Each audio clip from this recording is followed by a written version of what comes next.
तो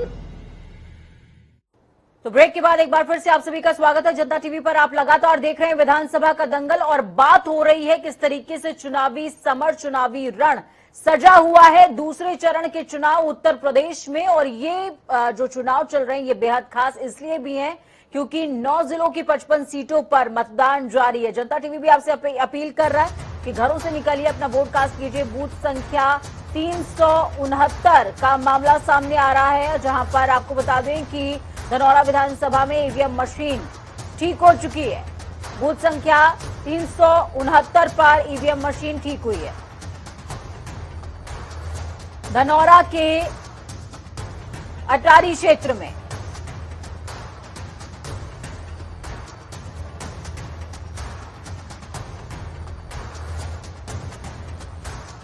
तो ये बेहद खास तस्वीरें आपको दिखा रहे हैं।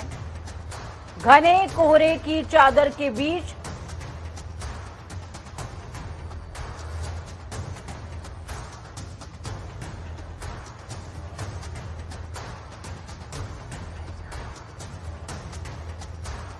तो ये तस्वीरें आपको दिखा रही है। तस्वीरें बेहद खास, घने कोहरे के बीच में मतदाताओं का उत्साह देखने को मिल रहा है और मतदाताओं की इस भीड़ में मुख्तार अब्बास नकवी भी कतार में लग करके अपने वोट कास्ट करने का इंतजार कर रहे हैं। जनता टीवी भी आपसे हमारा ये महापर्व है, वोट कास्ट खूबसूरती है कि एक ही सफ में खड़े हो गए महमूद अयाज, न कोई बंदा रहा और न कोई बंदा नवाज। तो ये हमारा जो दुनिया का सबसे बड़ा लोकतंत्र कहा जाता है भारत, उसकी यही खूबसूरती है कि पूरे जुनून और जज्बे के साथ समाज के सभी लोग अपने मताधिकार का इस्तेमाल करते हैं।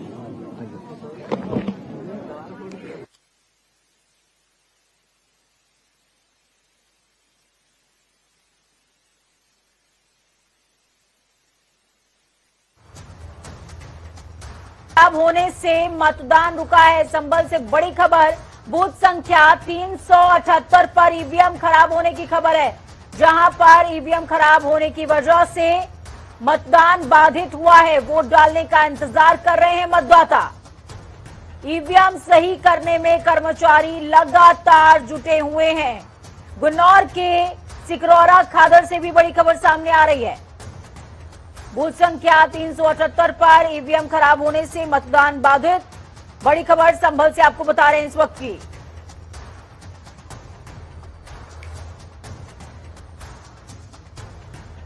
तो बड़ी खबर, अहम जानकारी गुन्नौर के सिकरौरा खादर गांव के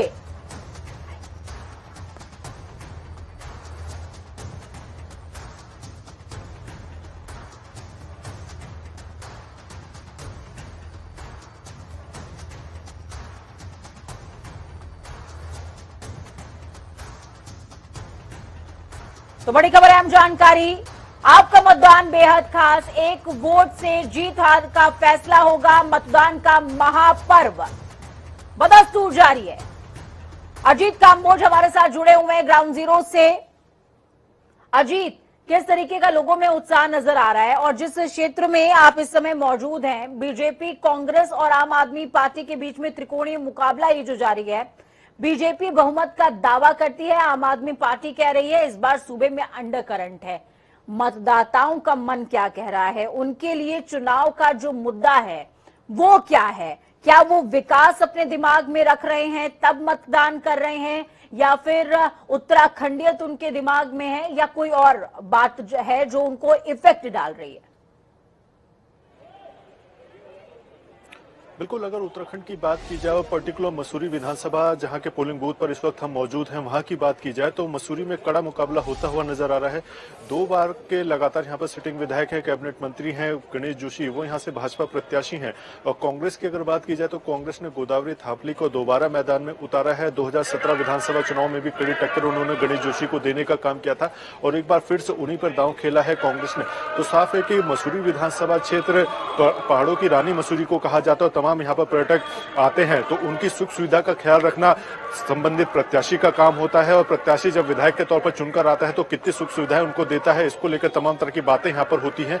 गणेश जोशी लगातार 2 बार से मसूरी का प्रतिनिधित्व करते आए हैं और पिछली सरकार में कैबिनेट मंत्री रहे हैं, तो ऐसे में इनकी जिम्मेदारी और भी ज्यादा बढ़ जाती है कि कैसे यहाँ का विकास करना होगा। जो मूलभूत यहाँ की समस्या है, पेयजल एक बड़ी समस्या बनकर उभरा है मसूरी विधानसभा क्षेत्र की, कि मसूरी में पेयजल की सप्लाई सुनिश्चित तरीके से कर पाना कैसे कैसे होगा, इसको लेकर लगातार यहाँ पर दावे काम किए जाते हैं। बड़ी पंपिंग योजना यहाँ पर चल रही है।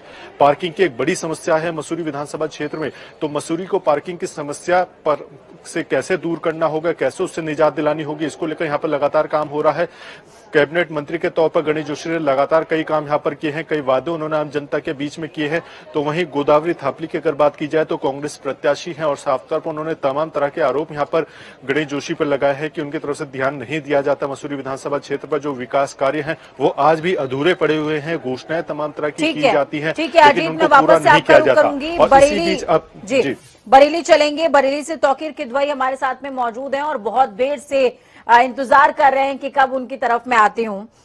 बरेली की अगर हम बात कर लें तौकीर, बरेली में 9 विधानसभाएं इस क्षेत्र में आ रही हैं। बहेड़ी, मीरगंज, भोजीपुरा, नवाबगंज, बिथुई, फरीदपुर, बरेली शहर, बरेली कैंट, आंवला। माफ कीजिएगा, मैंने जब आपसे शुरुआत करी थी कम्युनिकेशन की तो उस दौरान मैंने आपसे ये नहीं पूछा कि आप किस विधानसभा सीट के किस पोलिंग बूथ पर खड़े हैं। पहले वो तमाम दर्शकों को कन्वे कर दें, उसके बाद में वहां के समीकरणों की बात करूंगी आपसे।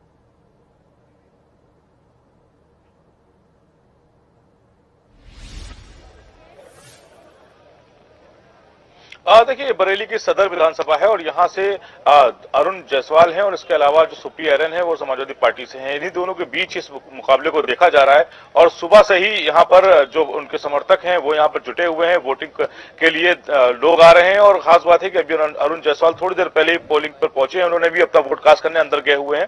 तो फिलहाल ये पूरी तस्वीर आप जो देख रहे हैं ये सदर तहसील से है। बिल्कुल, सदर तहसील की तस्वीरें जो हैं वो तौकीर दिखा रहे हैं। तौकीर, बीजेपी, कांग्रेस या फिर हम किसी और पार्टी की बात कर लें, किसकी आमद नजर आती है? क्योंकि जब हम इस बेल्ट की बात कर रहे हैं, 9 जिलों की 55 विधानसभा सीटों की बात कर रहे हैं, तो यहां पर जो फैक्टर काम कर रहा है, मौजूदा फैक्टर है वो मुस्लिम फैक्टर है, साथ में दलित फैक्टर है, लोधी फैक्टर है, जाट बेल्ट इसको बोलते हैं, जाट लैंड बोलते हैं। ऐसे में कहते हैं कि जो गैर यादवों को खड़ा करता है उसको ही रुझान मिलता है, उसको ही चुनाव में कहीं ना कहीं विक्ट्री मिलती है। इस क्षेत्र का समीकरण क्या कहता है तौकीर? सर इधर अरुण जायसवाल सर, अरुण जायसवाल सर, हमारे साथ संजीव अग्रवाल जी हैं, इनसे बात कर लेंगे क्योंकि ये ऐसी विधानसभा से सीट पर दावेदारी कर रहे हैं भारतीय जनता पार्टी से। क्या लगता है, क्या समीकरण है इस वक्त? मोदी योगी फैक्टर है, विकास काम कर रहा है, गरीबों का कल्याण काम कर रहा है, जनता का विश्वास मजबूती से पार्टी के साथ खड़ा हुआ है।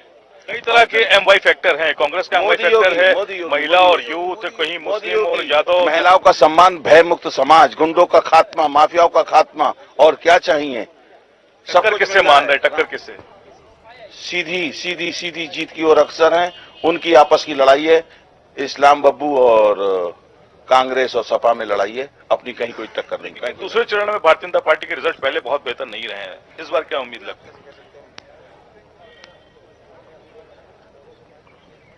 पिछली बार भी हम सीटें जीते थे, हम 66 में से 57 सीटें जीते थे। इस बार उससे ज्यादा अच्छा रिजल्ट सामने आएगा क्योंकि अब तो लोगों ने कथनी करनी का अंतर देख लिया है। जो हम कहते हैं वो करते हैं। संकल्प पत्र को 100% पूरा करने का काम किया है। राम भक्तों की आवाज। गर्मी और सर्दी वाले बयान है, कितना कामयाब हो? अजीत कांबोज का रुख करेंगे देहरादून से। अजीत कांबोज हमारे साथ में जुड़े हुए हैं। अजीत कांबोज के साथ में एक मेहमान भी खड़े हुए हैं। अजीत, कौन आपके साथ में मौजूद है? तमाम दर्शकों से रूबरू कराइए। तो दूसरे आदमी बिल्कुल पूजा, मसूरी विधानसभा सीट की अगर बात की जाए तो भाजपा प्रत्याशी गणेश जोशी जी इस वक्त हमारे साथ अपनी पूरी फैमिली के साथ वो यहाँ पर वोट डालने पहुंचे हैं और साफ तौर पर एक जो मतदाताओं की भारी भीड़ यहाँ पर नजर आ रही है, वो एक उत्साह भी उनका बढ़ा रही है कि जोशी जी आप पूरे परिवार के साथ पहुंचे हैं, कितना उत्साह है? लगातार आप मसूरी का प्रतिनिधित्व करते आ रहे हैं। देखिए, जिस प्रकार से आज सुबह से ही क्षेत्र की जनता अपने मत का प्रयोग करने के लिए लाइन लगाकर खड़ी है, इस बात का प्रतीक है कि आज इस लोकतंत्र के महापर्व में उन्होंने अपनी भागीदारी सुनिश्चित की है और इस बार जो मतदान का प्रतिशत है वो बढ़ने वाला है, ऐसा मुझे दृश्य यहाँ पर दिखाई दे रहा है। क्या लगता है अजीत, हो सके तो गणेश जोशी से ये सवाल पूछिए कि आम आदमी पार्टी कह रही है कि बीजेपी के लिए अंडर करंट है इस बार। जोशी जी, आपसे एक सवाल का जवाब जानना चाहेंगे। आम आदमी पार्टी का आरोप है कि एक अंडर करंट है भाजपा को लेकर, उसको किस तरह से आप दूर करेंगे? भाजपा के पक्ष में अंडर करंट है, शायद उन्होंने ये कहा होगा, आपने सुना नहीं होगा। क्योंकि आज मतदाता जानता है कि प्रदेश का विकास और देश का विकास संभव है तो भारतीय जनता पार्टी में है। अब भारतीय जनता पार्टी ने इस 5 साल के अंदर जो ऐतिहासिक काम किए हैं, निश्चित उसका लाभ मिलेगा। और आम आदमी पार्टी का तो मुझे लगता नहीं यहाँ कोई खाता भी खुलने वाला है। जिस पार्टी का मुखिया, ये वीरों की भूमि है, राष्ट्रभक्तों की भूमि है।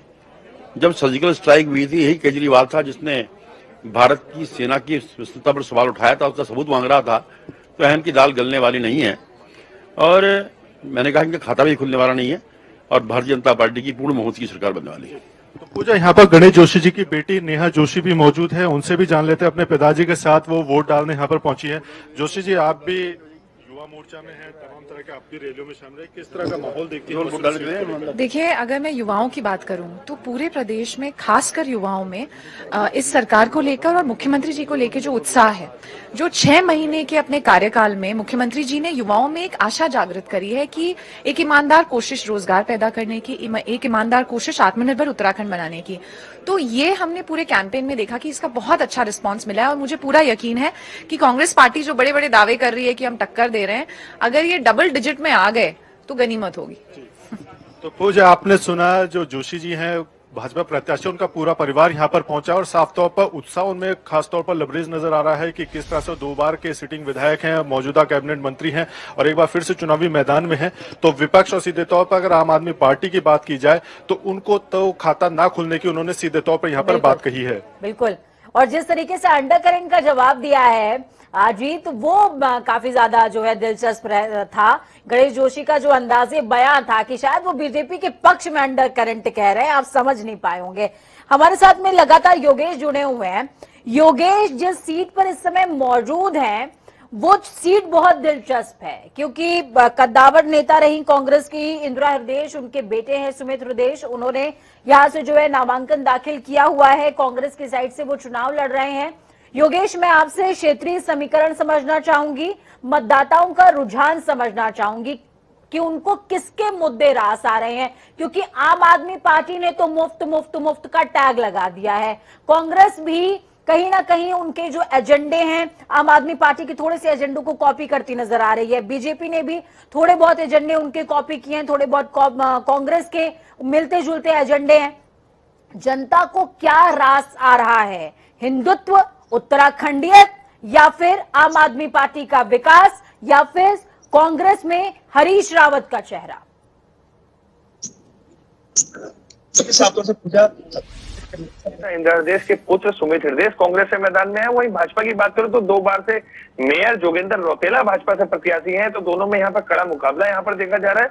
कहीं ना कहीं भाजपा जहां अपने 5 साल के कार्यों को गिना रही है, वहीं कांग्रेस लोकल मुद्दे या रोजगार, भ्रष्टाचार और बेरोजगारी, महंगाई, इन सब मुद्दों को लेकर मैदान में है। सुमित हृदयेश को कहीं ना कहीं अपनी मां इंदिरा हृदयेश की भी सिंपैथी यहाँ पर मिलती हुई दिख रही है, क्योंकि इंदिरा हृदयेश ने हल्द्वानी शहर के लिए कई सारे ऐसे कार्य किए थे, क्योंकि लगातार वो कई वर्षों से यहाँ विधायक रही, कैबिनेट मंत्री भी रही, नेता प्रतिपक्ष भी रही। तो बेहद रोचक मुकाबला यहाँ पर है, क्योंकि सामने भी मेयर है जो 2 बार से जोगेंद्र रौतेला हल्द्वानी से मेयर है, तो कड़ी टक्कर हल्द्वानी विधानसभा सीट पर देखी जा रही है। इसके अलावा प्रदेश की सबसे हॉट सीट जो बनी हुई है लालकुआं, वहां से पूर्व मुख्यमंत्री और कांग्रेस चुनाव प्रचार समिति के चेयरमैन हरीश रावत वहां पर मैदान में है। तो कहीं ना कहीं नैनीताल जिले की सीट इस समय हॉट बनी हुई है, चाहे वो लालकुआं की बात करूं। सीट बेहद हॉट बनी हुई है और उस पर सभी की नजरें हैं, क्योंकि इंदिरा हृदयेश के बेटे सुमित हृदयेश यहां से हैं। जोगिंदर पाल, जिनका जिक्र आपने किया, वो भी इस क्षेत्र से चुनावी ताल ठोक रहे हैं। बरेली का रुख वापस से करेंगे। बरेली कैंट में इस समय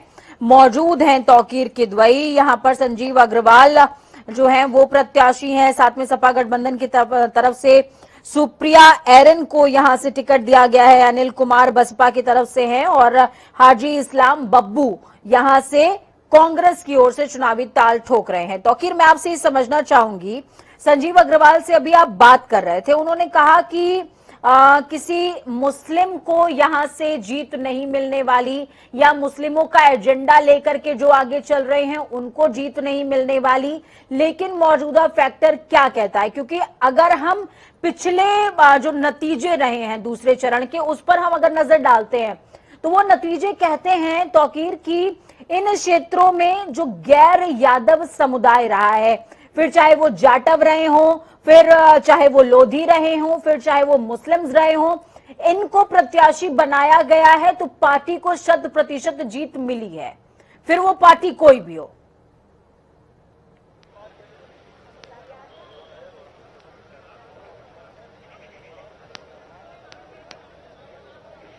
देखिए सीट की अगर बात करेंगे तो समीकरण जो है वो क्योंकि कड़े हैं, क्योंकि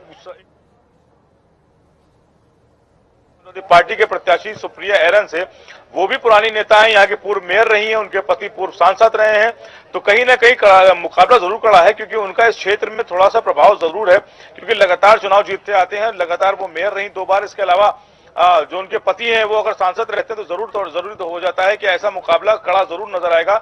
इसके अलावा समाजवादी पार्टी की तरफ से जो वादे किए गए हैं, 300 यूनिट फ्री बिजली की बात की गई है, जो किसान है उनके लिए कहा गया है कि जो फसल खरीद की बात की गई है, तो ऐसे कई मुद्दे हैं जो कहीं ना कहीं थोड़ा सा जनता के बीच में चर्चा का विषय जरूर है।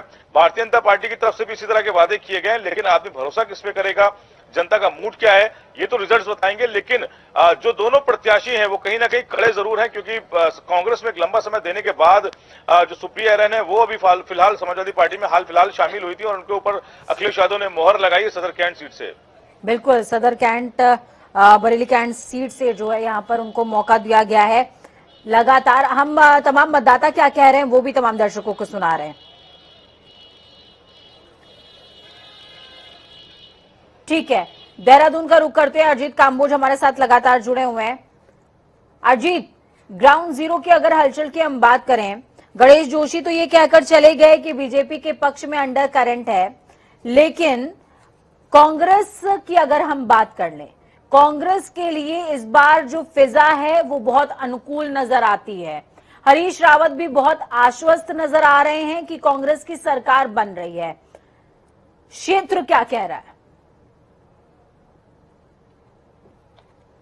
बिल्कुल, अगर मसूरी विधानसभा क्षेत्र की बात की जाए तो पहले यहाँ का प्रतिनिधित्व कांग्रेस के विधायक के तौर पर जोत सिंह गुंसोला करते आए थे और लगातार 2 बार से ये सीट भाजपा के कब्जे में है।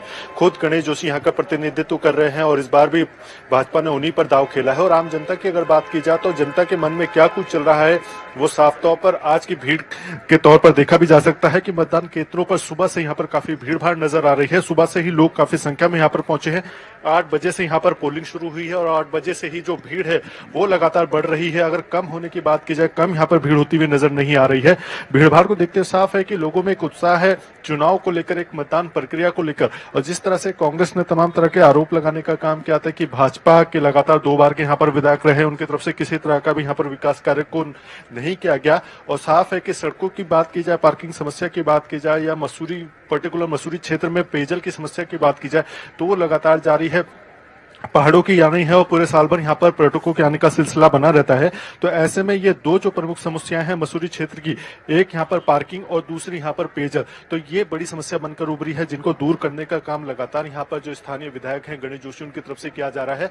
और इन्हीं तमाम आरोपों को लेकर कांग्रेस प्रत्याशी गोदावरी थापली चुनावी मैदान में उतरी है। तमाम तरह की जनता के बीच वो जब जा रही है तो इसी तरह की बातें यहाँ पर करी है। काफी बड़ा क्षेत्र है मसूरी विधानसभा, तो ऐसे में यहाँ पर दौड़ भाग भी काफी ज्यादा होती है और आम जनता की सभी समस्याओं का निराकरण कर पाना भी विधायक के बस में नहीं होता, जिस तरह का दावा यहाँ पर स्थानीय विधायक ने किया है।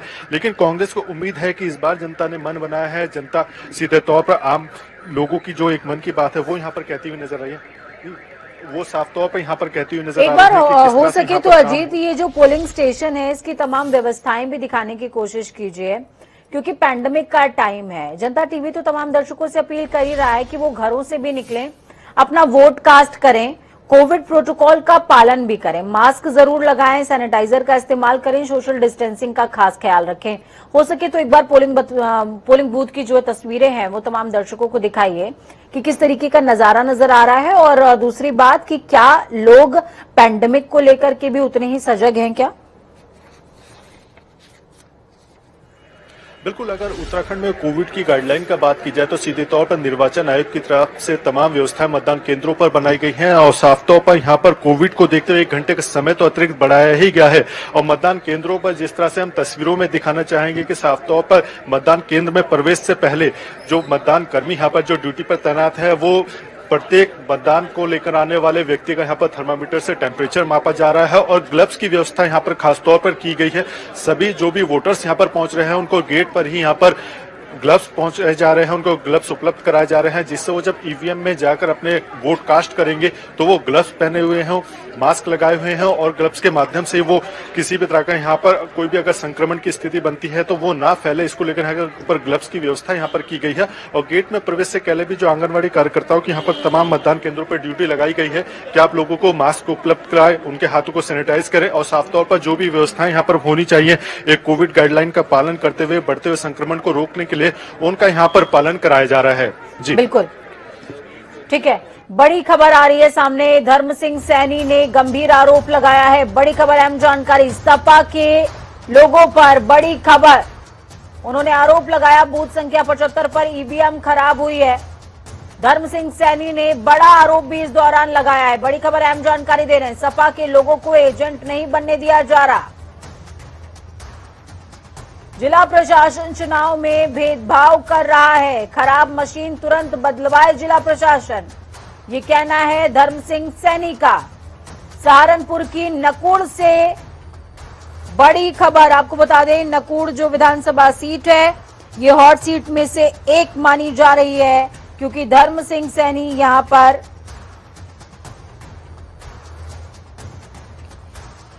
चुनावी ताल ठोक रहे हैं। तो बेहद बड़ी और अहम जानकारी आपको नकुड़ से दे रहे हैं। बरेली बूथ संख्या 426 से जुड़ी बड़ी खबर, करीबन 1 घंटे से नहीं शुरू हो सका है मतदान। मतदान केंद्र पर मतदाताओं की लंबी कतार लगी हुई है। कुंवर रणजीत सिंह इंटर कॉलेज में ईवीएम मशीन खराब होने की खबर सामने आ रही है। बड़ी खबर, अहम जानकारी इस वक्त की आपको दे रहे हैं। करीबन 1 घंटे से मतदान शुरू नहीं हो सका है। अब 1 घंटे का जो मार्जिन है वो समझिए, 1 घंटे का मार्जिन मतलब कम से कम 25 से 30 मत बेकार हो गए हैं या इससे ज्यादा, या हम 25 से 30 मतों से हम पीछे चल रहे हैं। बहुत बड़ा लॉस होता है। 1 घंटे का इजाफा गवर्नमेंट की तरफ से, चुनाव आयोग की तरफ से किया गया है। तो ये तस्वीरें भी आपको दिखा रहे हैं, ये तस्वीरें बेहद खास हैं। निर्वाचन आयोग की अध्यक्ष सौजन्या, जिन्होंने खुद अपना वोट कास्ट किया है, सौजन्या की तस्वीरें आपको दिखा रहे हैं। अपना वोट कास्ट उन्होंने किया है और ये संदेश देने की कोशिश कि बाद में जलपान, पहले मतदान। 8 बजे वोटिंग शुरू हुई है देवभूमि में और सबसे पहले निर्वाचन अधिकारी जो हैं उन्होंने ही अपना वोट कास्ट किया है।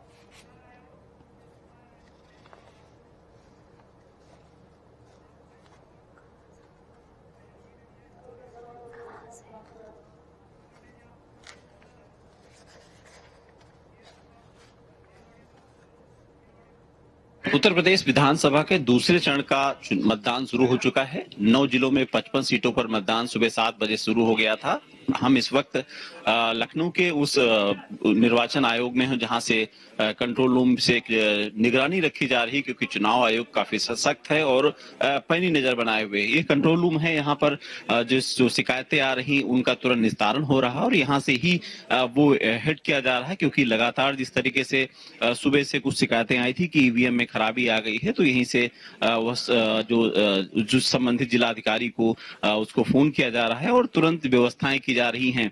बहुत सारी जो चीजें हैं, चाहे जो शिकायतें आती हैं, पॉलिटिकल पार्टी शिकायत कर रही है, वहां से शिकायतों को लेकर के और जब भी कोई जिलाधिकारी से या फिर संतुष्टि मांगनी होती तो यही कंट्रोल रूम है लगातार निगरानी बनाए हुए है। हालांकि ये 55 सीटें जो हैं काफी महत्वपूर्ण मानी जा रही हैं। पिछले 2017 की बात करें तो इन 55 सीटों में 38 सीटें भाजपा ने जीती थी, 15 सीटें समाजवादी पार्टी ने जीती थी और 2 सीटें कांग्रेस की थी। इस बार कुछ समीकरण दूसरे हैं। हालांकि ये जो 55 सीटों में मुस्लिम काफी निर्णायक भूमिका अदा करता है। करीब 25 सीटों पर क्योंकि उस समय 2017 में जब मोदी लहर थी तब भी करीब जो समाजवादी पार्टी की 15 सीटें आई थी उसमें से 10 मुस्लिम चेहरे विधायक बन के आए थे। तो निश्चित कहा जा सकता है कि जिस तरीके से 55 सीटों पर ये लड़ाई है वो कहीं न कहीं निर्णायक होगी। इस बार देखना होगा कि जो भाजपा किस तरीके से जो अपनी सीटें बचाएगी या फिर जो समाजवादी पार्टी और आरएलडी का गठबंधन है वो कितने अपनी सीटें ला पाएगी। फिलहाल ये 10 मार्च को ही पता लगेगा। कैमरा नमन के साथ अनूप सिंह, जनता टीवी, लखनऊ। लोकतंत्र के पर्व को लेकर आज मतदान प्रक्रिया यहाँ पर शुरू हो गई है। मतदाताओं में भी खासा उत्साह दिख रहा है। मैं खालसा नेशनल इंटर कॉलेज स्थित एक मतदान केंद्र में हूँ, जहाँ आप देख सकते हैं किस तरह से महिलाओं में, युवाओं में खासा उत्साह मतदान के प्रति दिख रहा है। अपने खासे प्रत्याशी को चुनना चाहते हैं, अपनी एक अच्छी सरकार सब यहाँ पर चुनना चाहते हैं। मैं कुछ लोगों से बात करने की कोशिश करूंगा, देख कि वो किस तरह की सरकार चुन रहे हैं। आप यहाँ पे मतदान करने आए हैं, क्या पहली बार आप मतदान करने आए हैं? सेकंड टाइम है। किस तरह की सरकार, कैसा प्रत्याशी चुनना चाहते हैं? प्रत्याशी मतलब शिक्षा नीति में बदलाव करे जो, क्योंकि बहुत जरूरी है ये। और जैसे पहाड़ों से पलायन हो रहा है अच्छे एजुकेशन के लिए। अब अच्छे एजुकेशन के लिए तो यहाँ टीचर्स भी अच्छे होने चाहिए, तो शिक्षा नीति में बदलाव होगा। कुछ युवा मतदाता भी हैं जो पहली बार यहाँ पे मतदान करने आए हैं। किस तरह का प्रत्याशी आप चुनना चाहते हैं? हम ऐसा प्रत्याशी चुनना चाहते हैं जो हमारी शिक्षा नीति प्लस ये बेरोजगारी और क्या कहते हैं ये महिलाओं की सुरक्षा। पहाड़ से काफी ज्यादा पलायन हो रहा है क्योंकि वहाँ शिक्षा मिल नहीं पाती है, तो हमारा जो बेसिक मुद्दा है वो शिक्षा नीति, बेरोजगारी, महंगाई, यही सब है। कुछ महिलाएं भी यहाँ पे हैं। आंटी, कैसा प्रत्याशी आप चुनने आए हैं? अब चुनने जैसे सब चुने वैसे, हाँ, अच्छा हो जो विकास कर। हाँ। कुछ युवा मतदाता भी हैं जो पहली बार यहाँ पे आए हैं, युवा मतदाता भी हैं। कैसी सरकार, कैसा प्रत्याशी चुनने आए हैं? हम अपना प्रत्याशी मतलब बिल्कुल एक साफ छवि वाला, उन जो हमारे लिए विकास करे और युवाओं के लिए विकास करे। और हमारे मतलब यहाँ से जो नशा मुक्त, तो आज ज्यादातर लोग नशा कर रहे हैं। तो वक्त यहाँ पर छोटे से ब्रेक का है। ब्रेक के उस पार भी खबरों का सफर लगातार जारी है। आपको पल पल की अपडेट जनता टीवी देता रहेगा और विधानसभा के दंगल से रूबरू कराता रहेगा। उत्तराखंड में 70 सीटों पर घमासान जारी है, जबकि उत्तर प्रदेश में 9 जिलों की 55 सीटों पर कई दिग्गज आमने सामने हैं और 8 दिग्गजों की तो प्रतिष्ठा भी दांव पर है। वक्त छोटे से ब्रेक का।